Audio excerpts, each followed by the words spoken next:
last week, one of the most fascinating stories of the Bible. If you did not hear last week's class, you can simply go to our YouTube channel, youtube.com/Rabbi Moshe Bryski, and you'll be able to find last week's class there.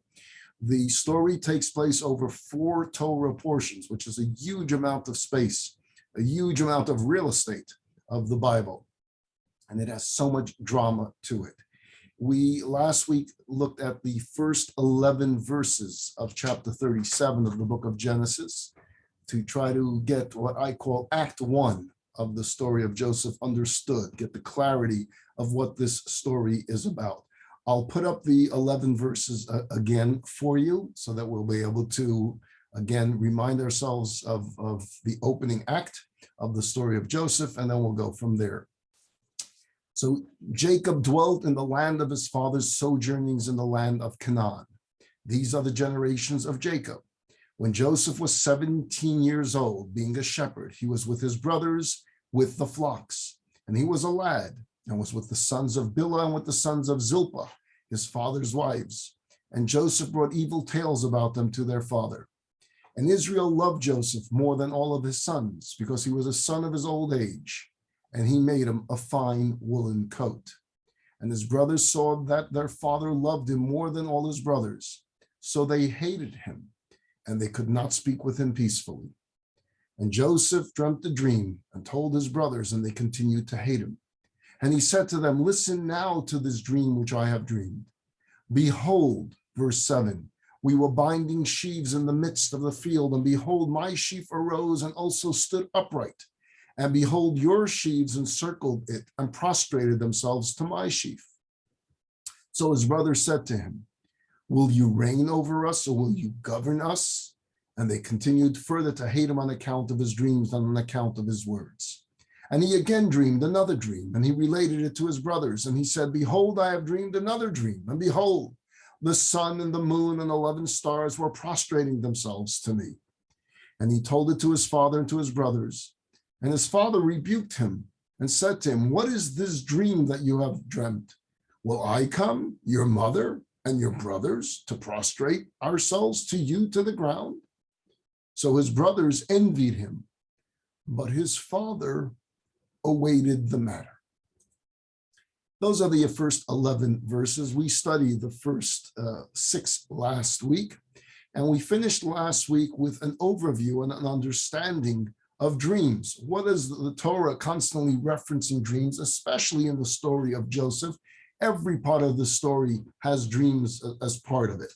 And we spoke about it being minor prophecy, that there is an element of prophetics, of angels perhaps sending messages, or of God himself sending messages, or of our loved ones in the heavenly world sending messages during the time that our soul journeys at night into the heavenly world. But it's usually mixed with our own fantasies or the preoccupations of the day. So we can have a dream that just has a little drop of prophecy in it and 95% of fantasy. It's going to be very hard for us to decipher what's real, what is the prophetic vision, and what is simply just fantasies or that which we have focused on during the day. But the purer the individual, the purer the dream. Joseph, being a very righteous man, a holy soul, even though he's a young child, he is clearly destined for greatness. God is using dreams as a way of sending prophecy to Joseph. And that's where we spent a great deal of time last week understanding the dream. In the verses that I read to you, verse 7, it gets into the actual first dream that he had, but he introduces the dream with the word vehine. Vehine means behold. But when it's used here to describe a dream, what Joseph is saying to them is behold. Behold means it was real. I felt it. I experienced it. I know what a dream is like. I have dreams every night just like you. But this wasn't a dream. This was behold. I was there. It was real. And he tells them about these binding of sheaves. They're picking wheat, and there's bundles of wheat. Each tribe put together a bundle of wheat, and suddenly the bundle stood up, And the bundles bowed to Joseph's bundle, right? They all begin to bundle. They all begin to bow to my bundle. Now, if you know the rest of the story of Joseph, you will know that the brothers will bow to Joseph.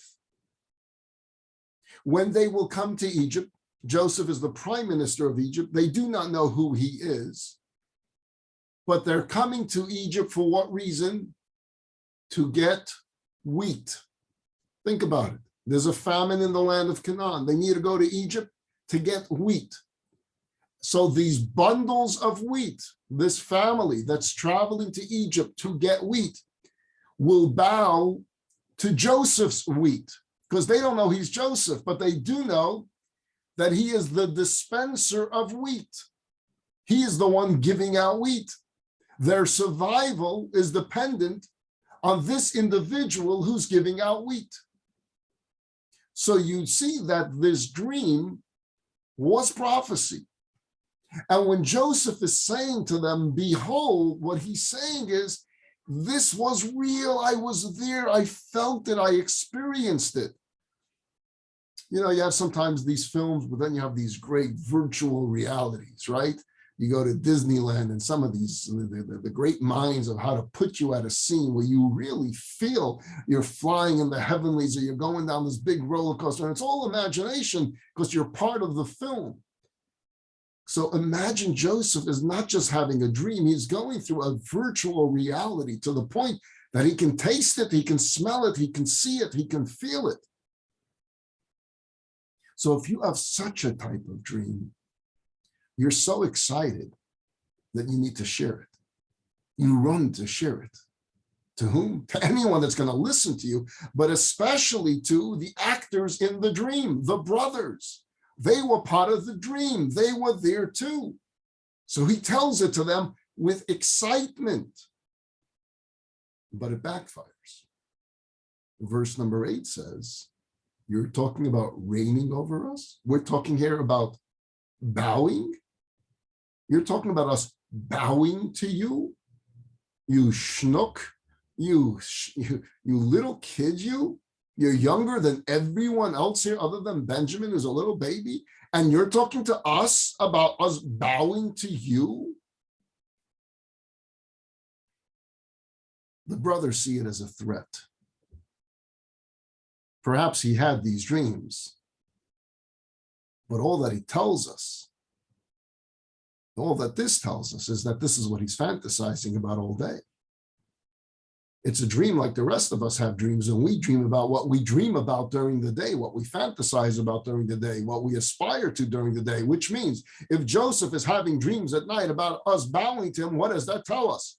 All day long, he's plotting to rule this family and for us to bow to him. And look, he comes and tells us this dream wearing this coat of many colors that our dad made for him.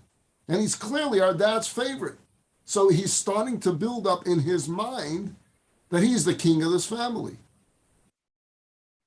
So they're all looking at this from very different eyes. Joseph, it was real. I need to share it. The brothers, this is a threat. In verse 9, he shares a second dream. And in this dream, again, it says he dreamed another dream. And again, he tells it to his brothers. Why? Because behold, vihine, he uses that word again. It was real. And in this dream, there's a sun, there's a moon, and there's 11 stars. And they're not bowing to another star. Note, they're bowing to me, he says. Wow, did this dream escalate things. You see, the first dream, they each had bundles. There was a bundle of Joseph, there was a bundle, Reuven's bundle, Shimon's bundle, and the bundles got into some fairy tale fantasy of bowing in Joseph's first dream. And they're bowing to another bundle of wheat, which happens to be Joseph's bundle of wheat. But that's not the second dream. The second dream, there's a sun and a moon and 11 stars. That's talking about father and mother. 11 stars. There are 12 sons of Israel. 11 means He's exempting himself from this. And what are the 11 stars and the sun and the moon doing? They're bowing to Joseph, not to Joseph's star, but to Joseph. Again, let's talk the rest of the story. When this all unfolds, first they will bow to the dispenser of wheat. But when Joseph does reveal himself, they will bow to him as Joseph, not as Joseph's bundle, not as a star. They will bow to Joseph. They will say, we are your servants. And when Jacob will make his way to Egypt, he will bow to his son. As uncomfortable as that makes his son is now the prime minister of Egypt. So there is again a vehine here. He is having prophetic, pure prophetic dreams. He's experiencing something like he's never experienced before, so he needs to share it. And what does he do in verse 10? He shares it with his father. What does that tell us about Joseph's state of mind? He really believes the dream are prophetic. Dad, I had a communication with God. This is what took place. Jacob, at this point, is very concerned about the brothers. He's very concerned that now we're pushing this too far with them. I made the mistake of the coat of many colors, but Joseph, with these dreams, he's really antagonizing them. And so what does he do? He rebukes Joseph by saying, why are you sharing this with your brothers? Do you really think I and your mother are coming to bow to you? And the reason that's not possible is your mother is no longer alive. So obviously, it's not true. In your dream, the sun and the moon and 11 stars bow to you. Well, the sun would be me, but the moon would be your mom. And your mom is no longer alive, so she's not bowing to you. So Jacob is trying now to convince Joseph to calm it down a little bit. Let's tune it down. Let's tone it down a notch. But the brothers have had enough. The brothers, this was really an attempt of making a statement to the family that he is the king of the family. It's interesting that verse number 11 finishes, Act 1 finishes. So his brothers envied him, but his father, it says, awaited the matter. Awaited the matter means that although he rebuked him in the prior verse, he knew it was true. And he's waiting with anticipation to see how is this all going to develop. Little does he know how it's going to develop, that there should not have been any anticipation, because he's going to suffer greatly, Jacob, by this story. But the Torah testifies to us that Jacob knew these were prophecies. And Jacob knew that Joseph was experiencing prophecy. And Jacob knew that Joseph was going to be the leader of the family. He knows this. As to why the moon bowed to Joseph, well, as I mentioned last week in the overview of dreams, there's always some element of falseness in every dream. That's a possibility. But also when Rachel passed away, Bilhah, Rachel's maid, kind of adopted Joseph and Benjamin as well and was their stepmom. And she does bow to Joseph when she makes her way to Egypt. So the moon in the story of the dream could have been Bilhah as well. Didn't have to be Rachel. That's Act 1 of the story of Joseph. Let's look at it first from a simple level. On a simple level, we have 3 of our characters that we will be discussing over the next few weeks. And each of these characters are involved in questionable behavior. On the simple level, let's start with Jacob. Simple question of his character, showing favoritism. It was a mistake. Questionable behavior. The simple lesson: parents should not show favoritism of one child over another. It can cause tremendous friction, tremendous pain, tremendous sensitivity.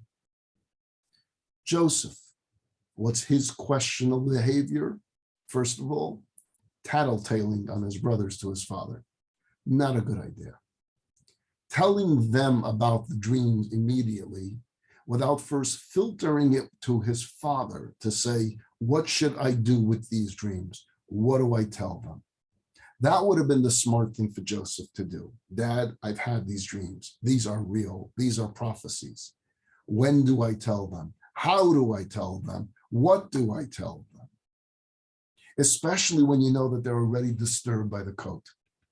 That was Joseph's, on the simple level, questionable behavior.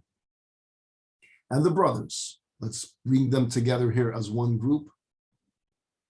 Stop getting so upset by immaturity. He's 17 years old. Some of this could be dismissed to he's just a teenager. Let it go. But they get so heated up by this, so angered by this, that they forget that he's 17 years old.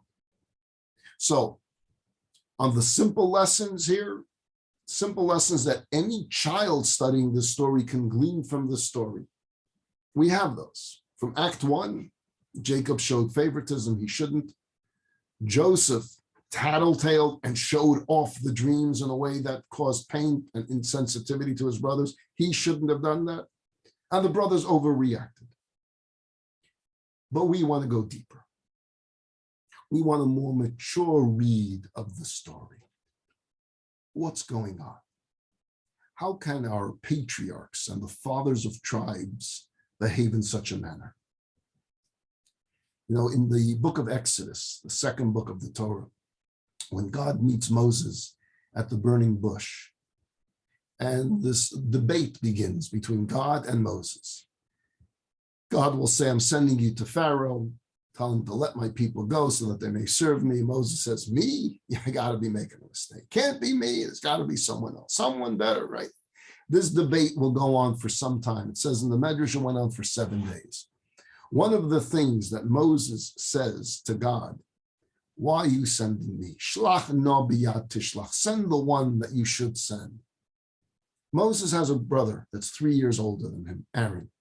He's a righteous man. He's a holy man. He's a special man. So why are you sending me? Send the older brother. He deserves it. He lives in Egypt. I don't even live in Egypt anymore. I've been out of Egypt for decades. He's there the whole time. He knows the people. Send him. And God responds to Moses. I know you're sensitive about your brother. You're sensitive about the feelings of your older brother. But I'll tell you this. Your brother knows that I have selected you. And your brother's not jealous. Your brother is so happy for you. Your brother is awaiting you. He will be there to greet you. He will be your right hand. He will be your spokesperson. He'll be your greatest supporter. He's happy for you. You see, Moses was concerned about the sensitivity of the younger child being selected as leader. And God responds to him by saying, don't worry.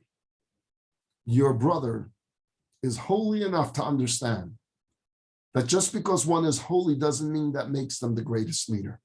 His younger brother was more destined for leadership than Aaron. And he appreciates it and he's happy for you. Had the brothers known the true greatness of Joseph, they never would have been jealous. They would have been like Aaron. They would have been honored to have such a brother. Had they known the true greatness of Joseph. But they didn't know it. They didn't see it. He was still just 17 years old. He was still immature. He was tattletaling, not exactly a Moses-like behavior. So they misunderstood him.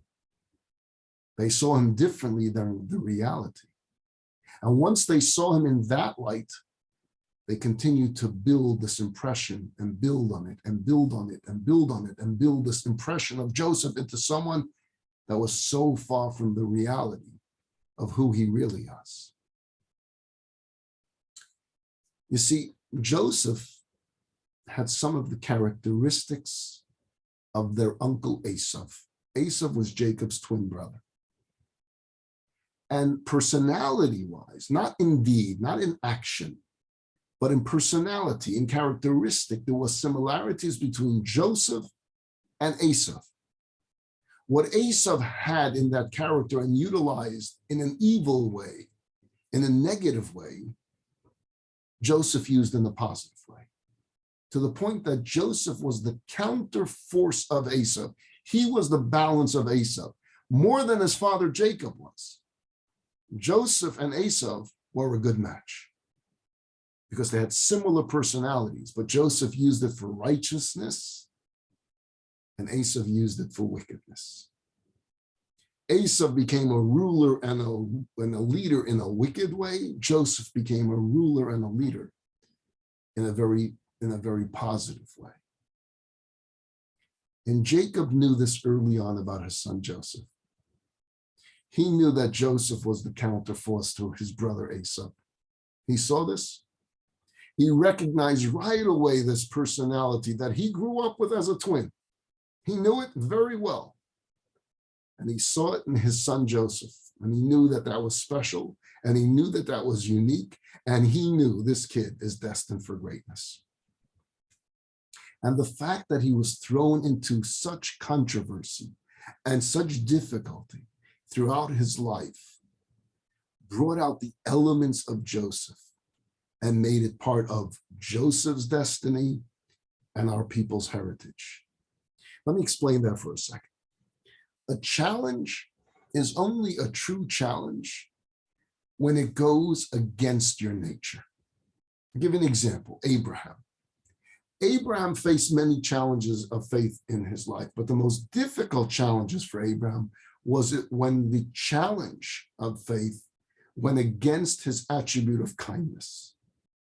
When you challenge his personality, when you're telling an Abraham not to be kind, when you're telling a kind man not to be kind, that's the greatest struggle for him.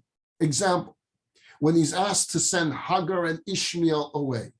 Sarah, his wife, says, I don't want Hagar living here. I don't want Ishmael here. Ishmael and his mother need to leave the house. Abraham was married to Hagar. Abraham fathered Ishmael. Abraham loved them. It was difficult for him. It was painful for him. And he says to Sarah, I can't do it. I can't do it. And God comes to Abraham and says, whatever Sarah tells you to do in this instant, she is right. What she's telling you to do is correct. She knows. Isaac needs to grow up in purity, and Ishmael will never let that happen. You need to send them away. And so he ultimately does it, but it's painful. It's hard for him. Why? Because he's a man of kindness. And so the challenge is going against his very nature. What's another example? The most famous example, perhaps. Abraham is asked to take his son Isaac and bring him up as an offering on the mountain, the binding of Isaac's story. What makes it so difficult is not just the fact that he's being asked to sacrifice his son, but he's being told as a man of kindness to be the one to do it. The challenge is when it's against your own personality, against your nature. Jacob is the symbol of truth. That's what he represents. And Jacob in his life needs to deal with more false people than Abraham and Isaac ever did. He has to deal with an Esau. He has to deal with a Lavan. He has to deal with two cheats and liars for most of his life. And Jacob represented truth. Because for him, that was the greatest challenge. Joseph is called Brit Shalom, the covenant of peace. And his entire life, until the end of his life, he's involved in strife. The man of peace is facing strife for most of his life. Will the treatment at the hands of his brothers make him a man bent on revenge or a man of harmony? So one of the great messages that we will get to in the story of Joseph is what is it doing to the psyche of Joseph? How is the psyche of Joseph being affected by what's being done to him unjustly? Joseph is also called in the Torah Yosef HaTzadik, the tzaddik, the perfection. You're going to notice throughout our stories as we go through Act 1, Act 2, Act 3, and Act 4, that Joseph will always be beloved. You'll see that. Remember, he's introduced us here by that Yaakov loves him more than the other brothers. He's going to end up in Egypt. He's going to be loved by someone named Potiphar. Not just by Potiphar, he's also going to be loved by Potiphar's wife, which is going to cause a lot of problems. He's going to end up in prison, and he's going to be loved by the warden of the prison, and he's going to be loved by the prisoners of the prison. And eventually he's going to be taken out of prison, and he's going to be loved by Pharaoh. And he's going to be loved by all of the Egyptians. Everything that happens with Joseph, perfection. He rises to perfection. We see it because we know the rest of the story. It's easy for us to look over the whole story and say, wow, can't you see it? The brothers didn't see it. They missed something. What did they see? They saw Esav. They saw deja vu. We've seen this before. We've seen this in our uncle. We've seen this same behavior, this desire to be bowed to. This guy's talking about being the king of the family. He claims that his parents would bow to him. He claims that he's the leader of the family. And the fact that father loves him, well, Isaac loved Esav as well. That doesn't prove anything. Isaac wanted to give Esav all the blessings, so it doesn't prove anything that Jacob loves Joseph. He's a duplicate of Esav. And again, as I told you, he did have certain personality similarities with Esav. And that's what they zone in on. That's what they see. You see, they wanted to protect the family at all costs. And in order to do so, they would have to remove this Esav before he has a chance to follow through on his plot. There is a scene earlier in the Bible that we find a little disturbing when we read it. Let me set the scene for you. There's the story of Esav and Jacob, these twins, and this rivalry that will take place. We got into this great detail during the spring semester where we spoke about the blessings, where Rebecca wants the blessings to go to Jacob, Isaac wants to give the blessings to Esav. I'm not going to go into all the details. It took us about 6 weeks to do it. But if you're familiar with the Bible story, there is a famous story there about the blessings. And because Jacob ends up getting the blessings, Esav is furious to the point that he wants to kill his brother. Okay. Rebecca comes to Jacob, you better run for your life. Your brother wants to kill you. So he leaves Israel and he goes to Rebecca's family's house. And that's where he will live with Lavan, the swindler. He will marry Lavan's daughters, but he will also live a very difficult 2 decades with Lavan. Finally, he had enough. It was time to go home. And he gathers his family. He has 11 children, 11 sons and 1 daughter by then. He has 4 wives. He gathers them all. We're going back home to the land of Israel. And as he's getting close to the border of Israel, there's a messenger that comes to him and says, guess what? Your brother knows you're coming, and he's charging at you with an army of 400 men. So after 20 years of difficulties with Uncle Lavan, his brother is now coming back with an army. And the Torah tells us that Jacob prepared 3 strategies. Number 1, he prepared many gifts, and he started sending these gifts ahead of him to Esav so that Esav should hopefully calm down with the receiving of these beautiful gifts. He also prepared his family for battle. He came up with a strategy of what will happen if Esav wants to fight. We will fight. We will not surrender to him. And he prayed to God. Gifts, appease, prepare for battle, and pray. And when he finally has Esav in sight, as this now, the two are coming, you can imagine if this is a film, the music is building up and the drum beats are going, what's going to happen? The suspense of the two brothers finally encountering each other. How will this end? The Torah tells us that Jacob will get up and he will bow to the ground before his brother Esav. He will get up and he will bow again, each time coming closer to his brother's feet. He will bow a total of 7 times to his brother until he arrives at the feet of his brother Esav. And then comes the embrace. And even at that very moment, we're not sure. Will Esav embrace him and take his sword out to stab him, or will Esav embrace him and kiss his brother? And it's only till the very last second it says, Vayishakeu, they embraced and they kissed. And even when it says they kissed, we're not sure if it was real, if it was meant to be a kiss, or if the angel stopped Esav from harming him. So till the very end, the commentaries were not sure what was in Esav's mind. But I want to focus on that part of the verse that says, and Jacob fell to the ground and bowed to Esav, and again, 7 times until he arrived at Esav's feet.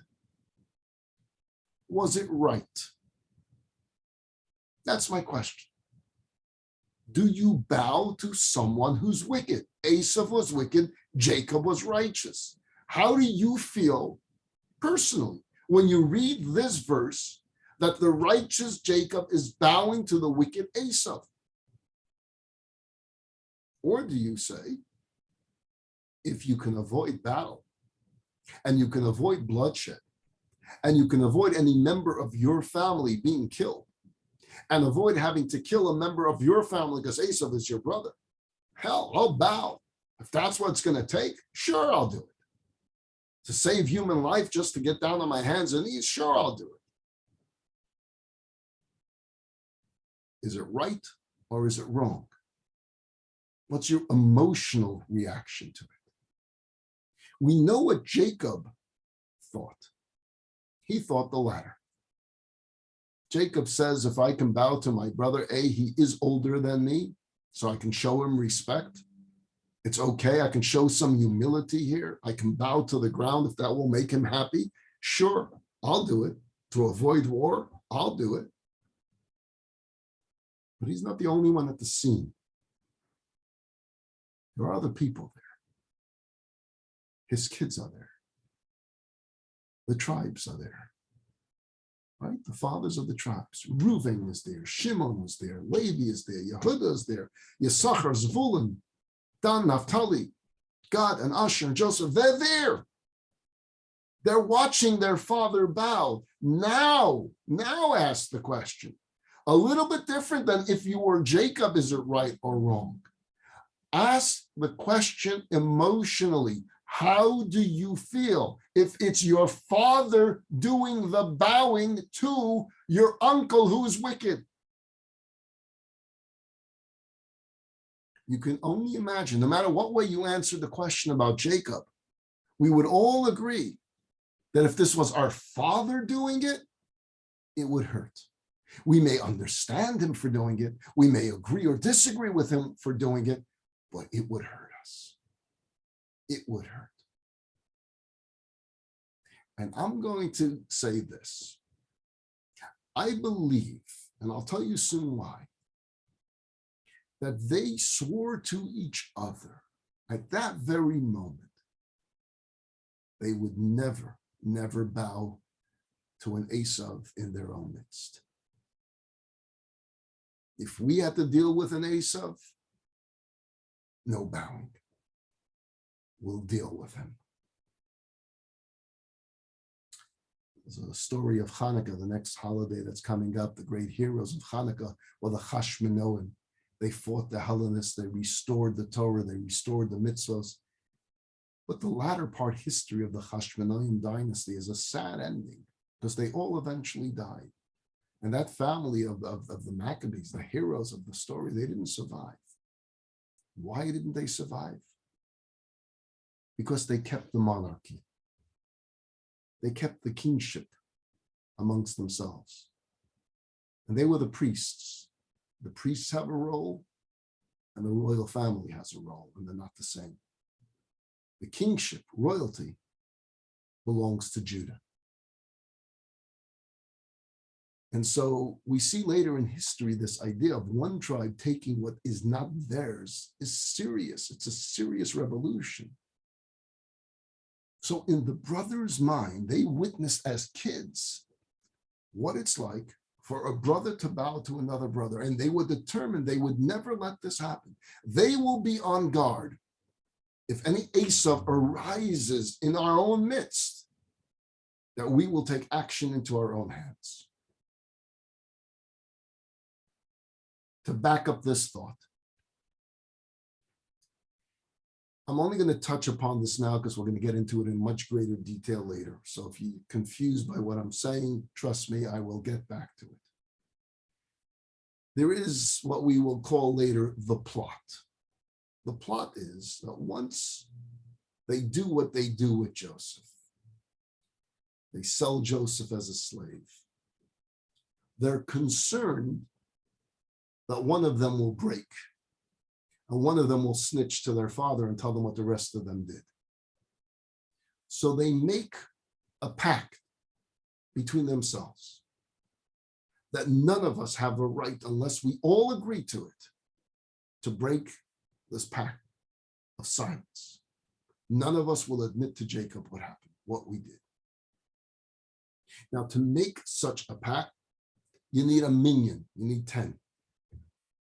We know that they only had 9 at the time, because we know that Benjamin wasn't with them, Joseph wasn't with them because they sold him off as a slave, and we know Reuven wasn't with them because the Torah tells us that Reuven went off before this ever took place. So they have 9. They need a 10th. So they decide they're going to include God as the 10th in their minion to make this plan. None of us reveal to Jacob what happened here unless all 10 of us agree. Now, again, I know there's a lot of questions that you have on this, but here's my question to you. Who includes God in a plot unless you believe that what you're doing is right in the eyes of God? They believed, they truly believed that what they were doing was holy work to rid this family of an Esau in its midst. Later on in the story, as the story will unfold, they will regret their actions. But it says they regretted their actions only because they saw their father suffering. Their father was in terrible pain. Their father was mourning. Their father was sad. They couldn't get their father out of depression, so they felt bad by what they did. Nowhere does it say they felt bad for what they did because it was wrong. They sold their brother as a slave. They need to repent. Doesn't say that. Later in the story, whether it's Act 4 or 5, it doesn't make a difference. When they have troubles in Egypt, when this guy that they're trying to get wheat from is making them crazy, they start talking amongst themselves and they say, this is happening to us as punishment for what we did to Joseph. So they're agreeing that it was wrong. They say, because he begged us for pity and we ignored him. Note what they say. Not that it was wrong that we plotted to sell him as a slave. No, but when we sold him as a slave, he was begging for pity. We should have forgiven him then and given him another chance. But the initial action they still believe was right. You see, that watching their father bow to an Esau did something to their psyche. It had a major effect on them that they would never allow this to happen to their own family. And we know that they're different than Jacob because of the story of Dinah. When Dinah, their sister, is kidnapped and raped, their father is trying to find a diplomatic way out. Shimon and Levi, 2 of her brothers, don't look for no diplomatic ways out. They wage war and they wipe out Shechem. They're different. They're not the same. Jacob is the Secretary of State. He's looking for diplomatic ways. If I have to bow a little, I'll bow a little. The brothers are very different. They're hawks. You don't mess with us. And to them, Joseph was messing with them. And they were going to teach him a lesson. They were going to get rid of him. They were going to sell him as a slave. Where did they go wrong? You see, there are three areas of Jewish leadership. There's Torah leadership, the scholars, which primarily came from the tribe of Yisachar. There's priesthood leadership, which came from the tribe of Levi. And there's monarchy leadership, which came from the tribe of Judah. But there was going to be a transitional figure to bring these leadership heads into their capacities. And that transitional figure was Joseph. God had selected Joseph to be the leader during this transitional period. They saw it as a rebellion. They saw it as a threat. Jacob saw it. He recognized the greatness, and he's molding him for this role.